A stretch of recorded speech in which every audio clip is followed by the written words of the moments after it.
اللهم صل على سيدنا ومولانا محمد افضل صلواتك بعدد معلوماتك وبارك وسلم وصل عليه.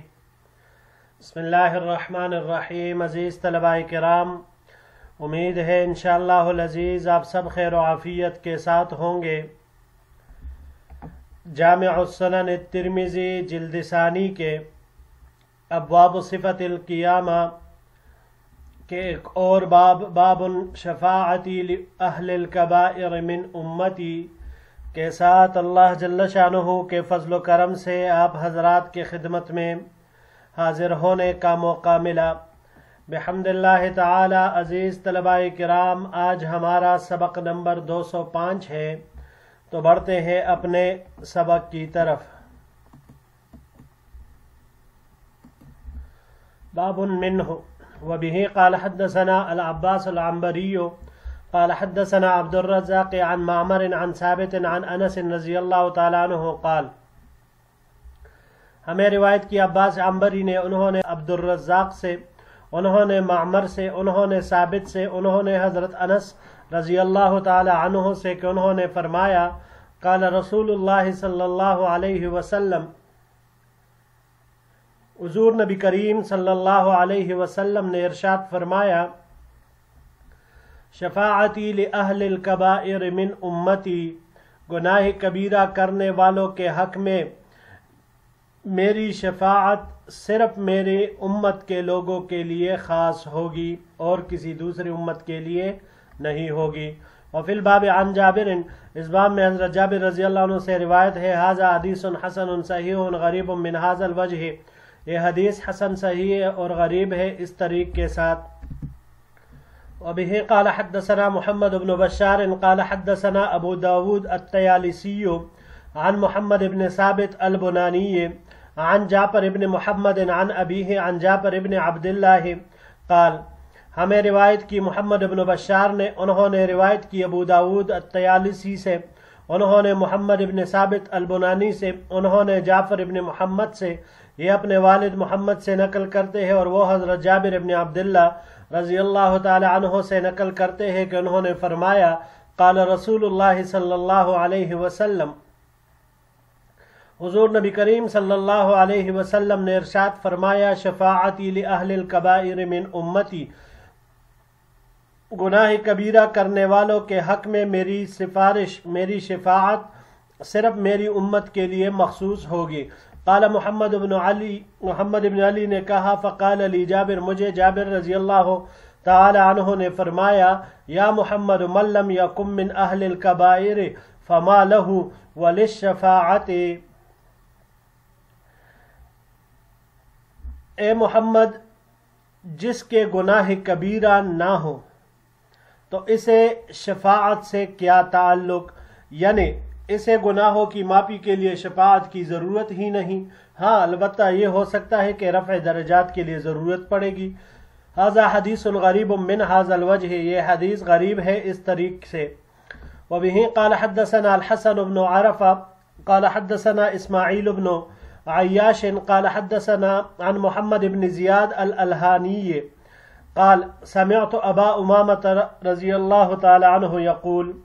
ہمیں روایت کی حسن بن عرفہ نے، انہوں نے اسماعیل بن عیاش سے، انہوں نے روایت کی محمد بن زیاد الہانی سے، انہوں نے کہا کہ میں نے ابو امامہ رضی اللہ تعالی عنہ کو فرماتے ہوئے سنا کہ انہوں نے کہا سمعت رسول اللہ صلی اللہ علیہ وسلم، میں نے حضور نبی کریم صلی اللہ علیہ وسلم کو فرماتے ہوئے سنا وعدنی ربی ان یدخل الجنت من امتی 70,000 لا حساب علیہم ولا عذابا، میرے پروردگار نے مجھ سے وعدہ کیا ہے کہ وہ میری امت میں سے 70,000 لوگ بغیر حساب و کتاب اور عذاب کے بغیر جنت میں داخل کرے گا، اور ان 70,000 کے ساتھ مع کل 1000 70,000، ہر 1000 کے ساتھ مزید 70,000 ہوں گے. وثلاث خصایات من حصیات ربی، اور میرے رب کے شان کے مطابق 3 مٹھیاں بھر کر لوگ جنت میں داخل ہوں گے. ھذا حدیث حسن غریب، یہ حدیث حسن غریب ہے. جی عزیز طلباء کرام، ان کی تشریح کرنے کے بعد اگلے سلائیڈ کی طرف پھر بڑھتے ہیں انشاءاللہ العزیز۔ جیسے کہ باب سے معلوم ہوتا ہے روایات سے کہ یہاں پر امت محمدیہ علی صاحبہا الف الف تحیہ، ان کی یہ خصوصیت بیان ہو رہی ہے کہ گناہ کبیرہ والوں کے لیے شفاعت حضور نبی کریم صلی اللہ علیہ وسلم جو فرمائیں گے وہ صرف اور صرف اس امت کا خاصہ ہے، کسی اور کے لیے یہ خصوصیت نہیں ہوگی۔ شفاعت عزیز طلباء کرام، اس کا ثبوت قرآن سے بھی ملتا ہے اور احادیث مبارکہ سے بھی، اور اسی وجہ سے جمہور اہل سنت والجماعت کے نزدیک قیامت کے دن شفاعت ثابت ہے۔ صرف خوارج اور بعض معتزلہ اس کا انکار کرتے ہیں، اور ان کا کہنا یہ ہے کہ جو گناہگار جہنم میں ڈال دیے جائیں گے تو پھر انہیں شفاعت کے ذریعے نہیں نکالا جا سکتا۔ وہ استدلال کرتے ہیں قرآن کریم کے آیت سے، پہلی آیت فما تنفعهم شفاعت الشافعین، سورہ مدثر کی آیت ہے۔ دوسری نمبر ان کے لیے جو آیت مستدل بن رہی ہے، ما للظالمین من حمیم ولا شفیع یطاع، یہ دو آیت معتزلہ اور خوارج پیش کرتے ہیں۔ ان دو آیتوں کے بارے میں جمہور رحمہم اللہ کہتے ہیں کہ یہ کافروں کے متعلق ہے، اسے مسلمانوں پر قیاس نہیں کر سکتے، یہ مسلمانوں کے بارے میں ہے ہی نہیں، اس لیے ان دو آیت مبارکہ سے شفاعت کی نفی پر استدلال کرنا درست نہیں ہے۔ جمہور جو استدلال کرتے ہیں تو پہلی آیت مبارکہ سورہ اسراء کی، عسیٰ ان یبعثک ربک مقاما محمودا، اور مقام محمود سے جمہور یہی شفاعت مراد لیتے ہیں۔ دوسری آیت سورہ طٰہٰ کی ہے، یومئذ لا تنفع الشفاعۃ الا من اذن له الرحمن ورضی له قولا، تو اس سے بھی معلوم ہوا۔ اور تیسری سورۃ انبیاء کی آیت ہے، لا یشفعون الا لمن ارتضی، تو قرآن کریم کے ان تین آیت پر استدلال کرتے ہیں، اور احادیث مبارکہ وہ تمام احادیث جو شفاعت سے متعلق ہیں، جو کہ حد تواتر تک پہنچی ہوئی ہے، تو وہ بھی اس کے اوپر دال ہے، اور اسی طرح اجماع امت ان سے بھی یہ معلوم ہوتا ہے۔ یہ تیسری روایت میں حضور نبی کریم صلی اللہ علیہ وسلم نے ارشاد فرمایا کہ میرے ساتھ اللہ جل شانہ نے یہ وعدہ کیا ہے کہ میرے امت کے 70,000 لوگ بغیر حساب و کتاب اور بغیر عذاب کے جنت میں داخل فرمائیں گے، اور ان میں سے ہر 1000 کے ساتھ 70,000 ہوں گے، اور پھر مزید اللہ تعالیٰ اپنے شان کے مطابق 3 چلو کے بقدر لوگ، مٹھی بھر کر لوگ جنت میں داخل فرمائیں گے۔ تو ملا علی قاری رحمہ اللہ فرماتے ہیں کہ 70 لفظ یا تو مخصوص تعداد مراد ہے، جو مخصوص لوگ ہوں گے، اور یا جیسے کہ عرب استعمال کرتے ہیں اس سے کثرت مراد ہے، کیونکہ عربی میں یہ بطور مبالغہ یا کثرت زیادتی کے لیے استعمال ہوتا ہے۔ ثلاثہ حسیات، حسیات اس سے بھی 3 چلو بر، مٹھی بر کثرت مراد لینا زیادتی مراد لی جا سکتی ہے۔ معنی یہ ہے کہ اللہ جل شانہ محض اپنے فضل و کرم سے میری امت کے بے شمار لوگوں کو، بے حساب لوگوں کو بغیر حساب و عذاب کے جنت میں داخل فرمائیں گے، تو یہ بھی ایک طرح سے آ سکتا ہے۔ پھر عزیز طلباء کرام، اس میں ایک لطیف نکتہ ہے، ثلاث حسیات، ثلاثہ حسیات، دونوں طرح سے اسے پڑھ سکتے ہیں۔ اگر ہم اس کو منصوب لے لیں تو پھر اس کا عطف یہاں 70 پر آئے گا، اور یہ یدخلو اس کے لیے مفعول بھی بنے گا، تو مطلب یہ ہوگا کہ اللہ جل شانہ میری امت میں سے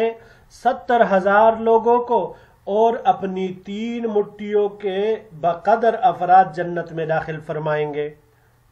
تو اس ترکیب کے لحاظ سے ثلاثہ حسیات، اس کا وقوع صرف ایک ہی بار ہوگا۔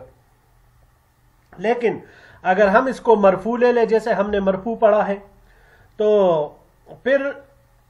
اس کا عطف آئے گا سبعونہ پر، یہاں اس پر سبعونہ کے اوپر اس کا عطف آئے گا، تو پھر مطلب یہ ہوگا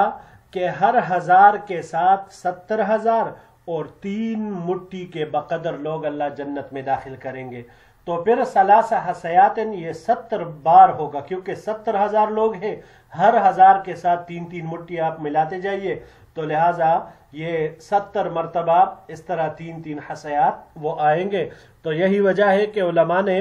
اس کو مرفوع پڑھنا بہتر قرار دیا ہے کہ اس میں وسعت زیادہ ہے. بڑھتے ہیں جی اگلے سلائیڈ کی طرف. وبه قال حدثنا ابو قريب قال حدثنا اسماعيل بن ابراهيم عن خالد الحذاء عن عبد الله بن الشقيق قال كنت مع رهط بإيلياء.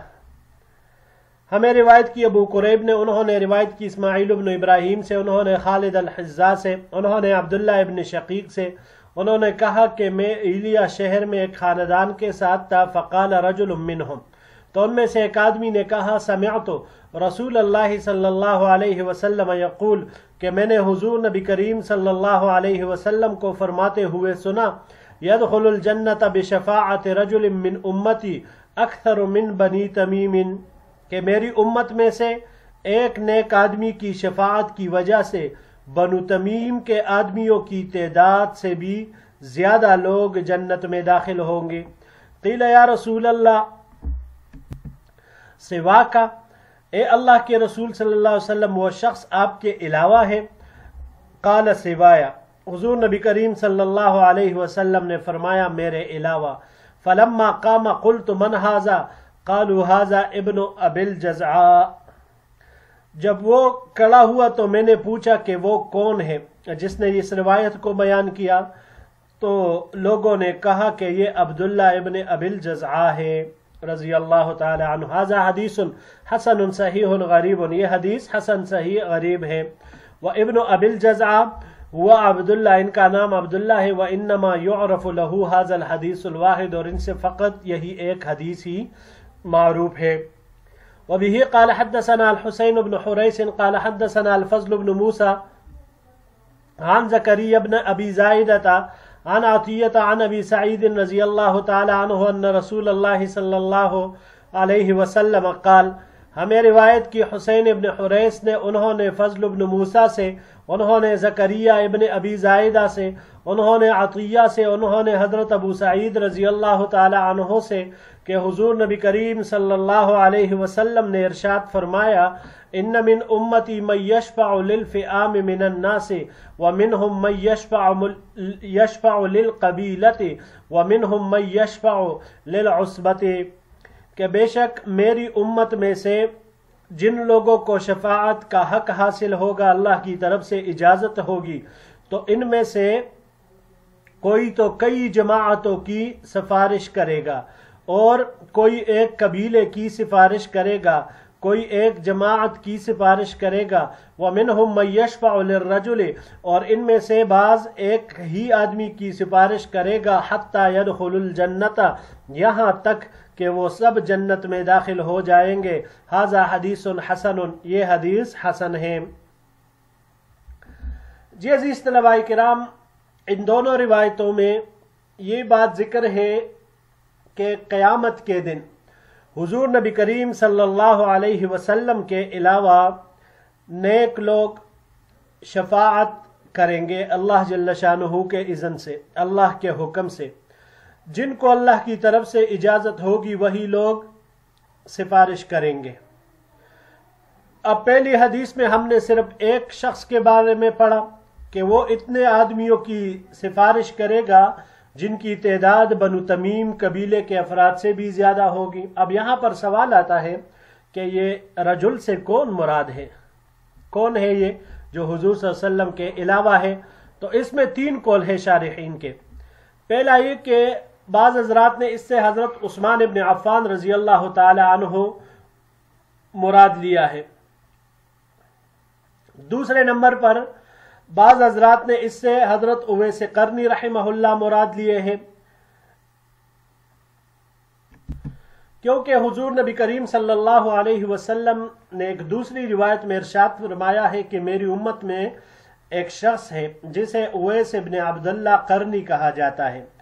وہ قیامت کے دن قبیلہ ربیعہ اور مضر کے برابر لوگوں کی سفارش کرے گا۔